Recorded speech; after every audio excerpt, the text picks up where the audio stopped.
The iPhone calendar not working on iPhone after the update? Hi there, this is Eve. If your iPhone calendar is not refreshing, lagging, or not syncing on, not displaying the latest events or updates, don't worry. Here I'll show you a quick way to solve your problem. So let's get started.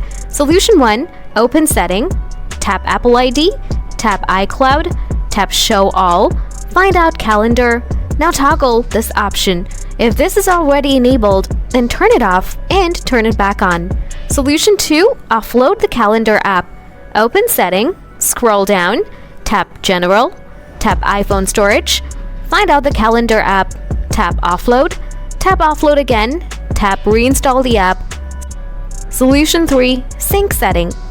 Open Setting, scroll down, tap Calendar app, tap Sync, select All Event, go back, tap Account, select your account, enable Calendar. Solution 4. Reset all settings. If the issue persists, you can try resetting all settings on your iPhone. Go to Settings, scroll down, tap General, scroll down, tap Transfer and Reset, tap Reset all settings, enter your passcode if prompted, then confirm the reset. After following all the processes, your problem will be solved. Now, if you still have anything to ask, please ask me in the comment section.